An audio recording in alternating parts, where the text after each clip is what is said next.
Another day of training camp officially in the books. I'm Jamal St here alongside Justin Barney. Justin, we're in this last week of training camp, the final stretch. Yes, inside today too, thankfully. It's hot outside, as you all know. We like doing the podcast inside. We love doing it inside here, and a very light day of work after that impressive performance in Detroit. Preseason game at home, the only preseason game at home on Saturday night. Yeah, so there's a little bit of excitement there. The injuries are starting to stack up for the Jaguars. A lot of injuries on that offensive line, and I kind of look at it as a quality over quantity. Yep. There's a quantity of injuries on that Jaguars O-line. A lot of depth players banged up right now. But there's a short list on the D-line, Foley Fatukasi, Devon Hamilton. Right. That's where the quality impact goes, because both of them are starters for the Jaguars. And the offensive line depth has been affected, but not the starting thing. It's very kind of the reverse of the defensive line situation. You've got starters banged up in Devon and Foley, and that's a big issue there. But the offensive line, you've got the depth pieces, which is not good. Cooper Hodges out, Chandler Brewer out, Tyler Shatley still out. So you've got a lot of depth pieces, but again, those starters are still in good shape, knock on wood. You got Cam Robinson, you lose him for 4 games after this week. So you've got to get some of those depth pieces back, but I'm more concerned about injuries. We've had a rash of injuries over the last 10 days, and Jacksonville has been very fortunate to not have a bunch of injuries, really, even over the course of last season. So a little bit of adversity in camp with these injuries. Definitely a little bit of things to keep an eye on. This final week of training camp is going to be a tough one because every team around the NFL has kept their roster pretty close to 90. The NFL changed the rule this year. You go from 90 down to 53, not waves of cuts, just one foul swoop. So for a lot of these players, this may be the end of a journey. So it's going to be some tough decisions coming for the team because we've talked about it throughout training camp.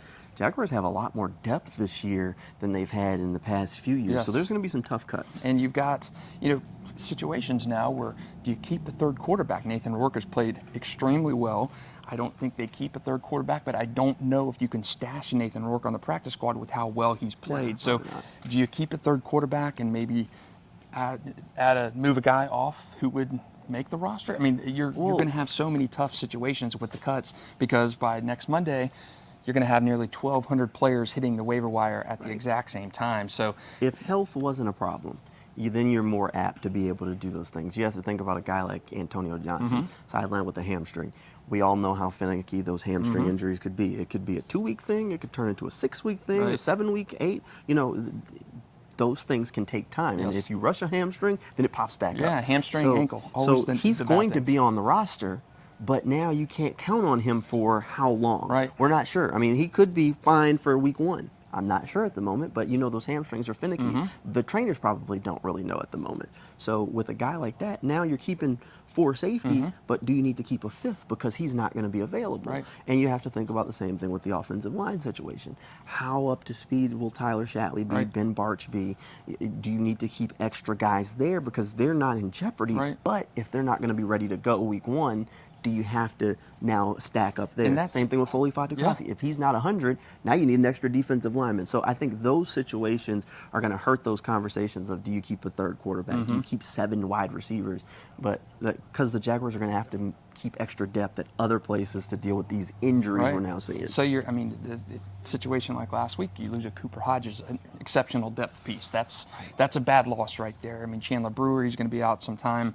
The depth issues, and Jacksonville has been extremely depth heavy this year. And Trevor Lawrence has touched on it. Doug Peterson's touched on it. Mike Caldwell has said we've got so many more pieces this year, and these are going to make some tough decisions. And where you can't have a Nathan Rourke, where you could have maybe stashed him on a practice squad, a 16-player practice squad, you keep him on there, and I don't think that's going to happen. I think you lose a Nathan Rourke in a final cut to another team. So the depth is huge, and that's why this 90 to 53 is so interesting this year because it's not a staggered release. It's all in one fell swoop. So the Jaguars are going to be scouting that waiver wire, and even when they make those cuts to 53, they're not going to be done. They're going to see who else is been cut as well. So I think we saw last year with the kicking situation. I mean, you had guys making their roster as a kicker, and then, oh, by the way, you're off the roster the next day. So you're going to see that fluctuation too. But the depth pieces, again, defensive line, offensive line, bodes conversation of what do you do at other positions to fill those. It's going to be tough. We'll release an updated 53-man projection a little bit later on this week. There's a couple of guys that I want to kind of zero in on, and I'll ask your thoughts. I'll give you a second to think. Guys that this week is important for if they're going to earn those spots on the roster. One of them, Dearness Johnson for me. He's going for that third, maybe fourth running back spot. A lot of competition there. He's looked pretty good in the games. I think Dearness Johnson has a shot.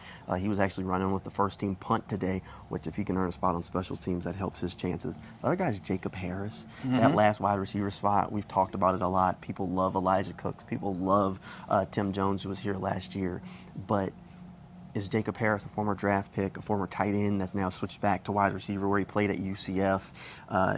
Can he earn a spot on this roster? He's going to have to show something and we keep talking about that last wide receiver spot, special teams, blocking. Are going to be two of the big things for whoever earns that job. Yeah, and I have touched on the tight end spot throughout training camp. I thought Garrett Prince has been solid, but do you keep 4 tight ends? Do you keep 4 tight ends instead of 3?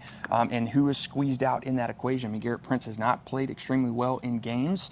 He's had a very good training camp. He's just not been able to translate that over into games. And another guy for me is Kevin Austin. You heard so much about Kevin Austin throughout training camp. He's improved his hands, he's matured, and you just have not seen that translate over into games. It's like the same old Kevin Austin. So you touched on those receivers, Cooks and Harris, and you keep a 6th or a 7th receiver.